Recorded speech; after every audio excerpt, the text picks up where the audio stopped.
Hi, my name is John Golden. I'd like to welcome you to my DG3 Art Gel tutorial. Today we're going to make Halloween pendants using large silver-plated pewter pendants, circle-shaped, with some graphics I've created. Some of the things you'll need for this are a paper clip, at least one craft brush, a drinking straw, and a pair of scissors. You're going to need some Mod Podge. If you want to try glow-in-the-dark, you need some glow-in-the-dark Mod Podge. You're going to need a 7/8 inch circle punch to fit the graphics, and we're going to be covering these graphics with a new product called DG3. It's kind of the next level of Diamond Glaze. You're also going to need a small plastic cup, something to stir with, and a small raised surface to set the pendant on to dry. And you're going to need a pencil with a clean eraser, tinfoil, wax paper for a little tip we're going to show you later. Most importantly, you're going to need some artwork. I've created some graphics specifically for Halloween that I offer for sale on my website. But as part of this tutorial, I'm offering a downloadable PDF with a few select images. If you'll go to johnwgolden.com, you'll find links to the PDF you can download and print. And if you do print out these graphics and use them, you need to cover them with Mod Podge before you use them with DG3. If you've watched my resin video, you know that I love resin, but DG3 is less toxic and smelly than resin. There is no mixing required. Because there's no mixing, there's a lot less mess to clean up. It can be used indoors, but you should have adequate ventilation. I still use resin because it's more durable, more waterproof, it dries faster, and it domes like nothing else.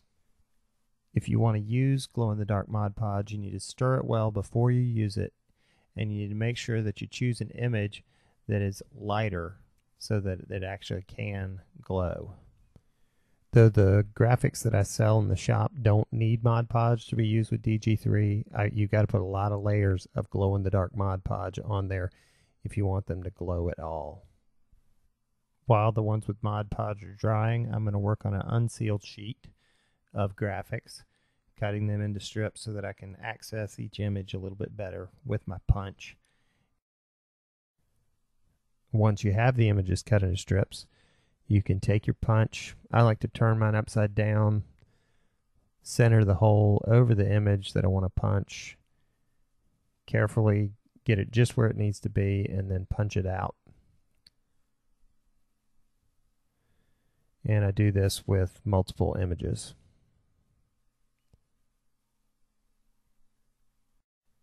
Occasionally you'll have a graphic where you didn't get the punch in just the right place.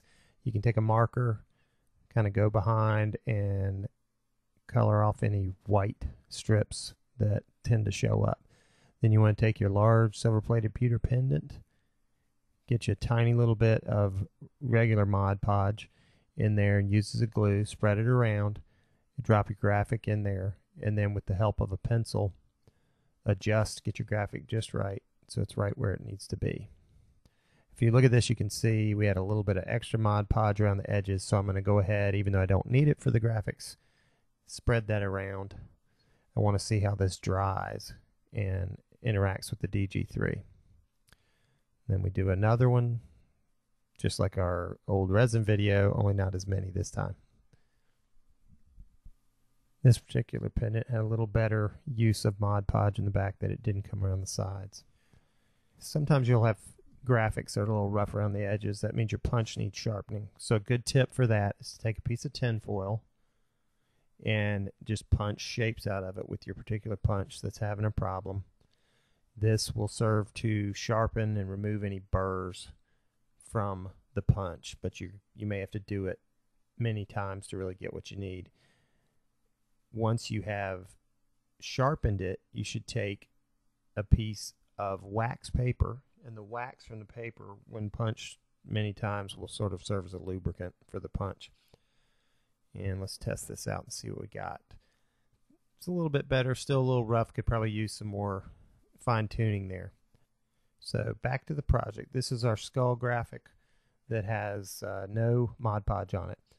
I'm going to start my DG3 anywhere else besides in the pendant itself, and this will help to diminish the amount of bubbles when that first little bit of DG3 comes out. Then you go inside the pendant with the flowing DG3, push it around, try not to create any bubbles. Occasionally you will get them, just like you do with resin, and we use a trick that I talked about in the resin video of a straw. Now the idea here is different. We're not using the carbon dioxide in our breath to make the bubbles pop. We're just blowing hard on the top of the DG3. Occasionally you'll have a mess where you blow some DG3 out. You can wipe that off with your finger or a wet cloth. Once we've gotten rid of all the bubbles, we need our little raised surface. In this case, it's a rubber eraser.